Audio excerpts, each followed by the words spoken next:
Senior సభ్యులు ఆయన మాట్లాడడం కరెక్ట్ కాదు, నేను అనలేదని చెప్పారు అధ్యక్ష. రికార్డు చూడండి అధ్యక్ష. మొదటి ప్రశ్న సమాధానం నో అని ఉన్నారా లేదా, అనకపోతే నేను వచ్చి నాది రికార్డు నేను తప్పైంది, నా మాట తొలగించాను అధ్యక్ష. నాకే అభ్యంతరం అధ్యక్ష. ఆయన అన్ని మాట నేను ఉడికించాను కానీ నేను లేని మాట మాత్రం అనలేదు అధ్యక్ష. ఇంకా రెండో విషయానికి వస్తాయి అధ్యక్ష.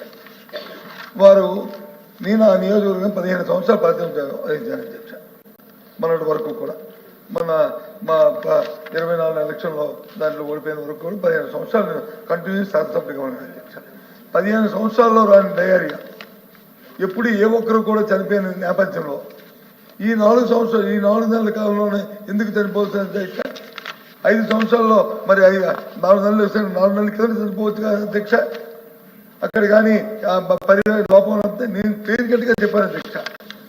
ఏదైతే ఇంకోటి అధ్యక్ష, జిల్లాలో ఎక్కడ లేని విధంగా ప్రతి ఊరికి కూడా ఒక పంపింగ్ స్కీము, ఒక ప్రొటెక్ట్ వార్డ్ స్కీము ప్రతి ఊర్లో ఉంది అధ్యక్ష. ఆ నియోజకవర్గంలో అది గర్వంగా చెప్తున్నా అధ్యక్ష.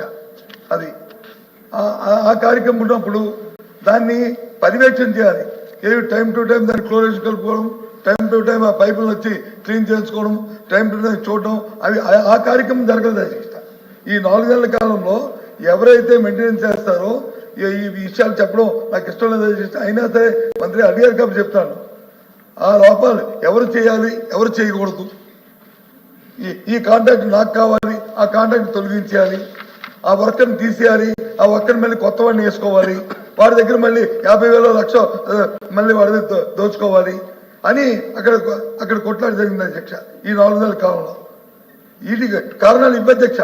నేను అసలు అంతవరకు జోలికి పోదలుచుకోలేదు. అయినా వారు అడిగారు కాబట్టి నేను చెప్తున్నాను అధ్యక్ష. పర్యవేక్షణ లోపం వల్ల జరిగిన అధ్యక్ష అంతే అధ్యక్ష. దాన్ని సర్దిద్దుకొని ప్రజలకు మంచి చేయడానికి ఆలోచించేయండి అధ్యక్ష. నీ మీద మీరు మా మీద మీరు విమర్శలు చేసుకుంటే దాని మీద వచ్చే ప్రయోజనం లేదు అధ్యక్ష, ప్రయోజనం లేదు అధ్యక్ష. అక్కడ గౌరవ శాసనసభ్యులు వాళ్ళని అడగడం అధ్యక్ష ఎందుకు జరిగిందో చెప్తారు. ఇప్పుడు శాసనసభ్యులు అక్కడ ఉన్న శాసనసభ్యులు మీ శాసనసభ్యులు కదా అధ్యక్ష, వారితో ఒకసారి సమావేశం పెట్టుకుంటే అధ్యక్ష అడగండి అధ్యక్ష, చెప్తారు. ఏ పని ఎందుకు అది జరిగిందో, ఏ కారణం వల్ల జరిగిందో అది తెలుస్తుంది.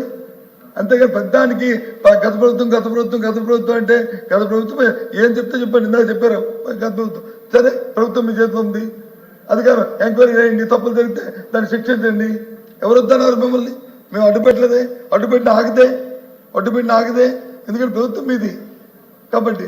కానీ దయచేసి నేను సూటిగా మంత్రిగారిని అడుగుతున్నాను. గొర్రెల మండలంలో మా అధికారులు వచ్చి ఒకరని చెప్పారు. ముఖ్యమంత్రి గారు రాష్ట్రంలో సమీక్షా సమావేశం జరిగినప్పుడు మీ అధికారులు మీరు కూడా ఆ సమావేశం ఉన్నారు. ఎండమండుగు అని ఆయన చెప్పారు. ఆ మర్నాడు ఉప ముఖ్యమంత్రి గారు వచ్చారు, ఆయన 10 మందిని చెప్పారు. అక్కడ సమావేశం జరిగిన తర్వాత ఇప్పుడు మీరు సభాముఖంగా 4 అని చెప్తున్నారు. చూడండి అధ్యక్ష, వాస్తవంగా చనిపోయిన వాళ్ళు 202 మంది హాస్పిటల్కి వెళ్తే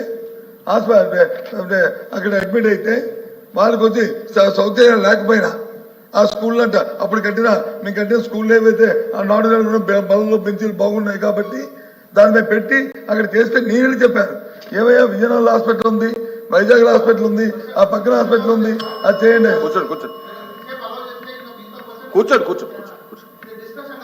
కూర్చోండి మీరు డిస్కషన్ పెడితే నాకు అభ్యంతరలే. ఇది నా కాన్ఫిడెన్స్ అని చెప్పి మాట్లాడుతున్నాను. దయచేసి గౌరవ సభ్యులు కూడా తెలుసుకోవాలి. ఇది నియోజకవర్గంలో జరిగిన 13 మంది చనిపోయిన తాలూకా సమస్య. ఇదేమైనా మా సొంత అనుకోలేకపోతే ఎవరి మీద విమర్శించడానికో మాట్లాడుతున్న సమస్య కాదు. ఇది ఆ సమస్య కాదు. ఇది దయచేసి కాబట్టి మంత్రి గారిని నేను కోరుతుంది. మొదటిగా నేను చెప్పింది వచ్చి దాని గురించి మాట్లాడాను. ఆ తర్వాత వచ్చి అక్కడ ఇప్పుడు కూడా చెప్తున్నాను, ఇంకా పర్యవేక్షణ లోపం ఉంది, మెయింటెనెన్స్ లోపం ఉంది. అది మీ సబ్జెక్ట్ కాదు, అది పంచాయతీరాజ్ సంబంధించిన సబ్జెక్టు. దయచేసి అధికారులు కలెక్టర్కి ఆదేశాలు ఇవ్వండి. విశిక్షణ లేకుండా ఎక్కడా కూడా మెయింటెనెన్స్ కి ఇబ్బంది లేకుండా కార్యక్రమం జరగాలని ఆదేశించండి. ఆ విషయాలు రావు, అది నేను కోరుతుంది. అంతేగాని ఎవరి మీద బురద చల్లాలనో చేయాలనో చెప్పిన విషయం కాదని మీ ద్వారా చెప్తున్నాను అధ్యక్ష. దయచేసి ఎక్స్క్యూజ్ చెప్పడానికి మాత్రం ప్రయత్నం చేయండి. ఆ పేదవాళ్ళని ఆదుకోండి అధ్యక్ష. అసలు వెనుకబడిన జిల్లాలో అవన్నీ వాళ్ళకి చాలా మంది పిల్లలు అందించే పిల్లలు కుటుంబ పెద్దలు చనిపోయారు. ఆ కుటుంబాల పోషణ కోసం ఆలోచించమని చెప్పి ఒకసారి మీరు ఆలోచించమని చెప్పి మీ ద్వారా కోరుతున్నాను అధ్యక్ష. అచ్చున్నాడు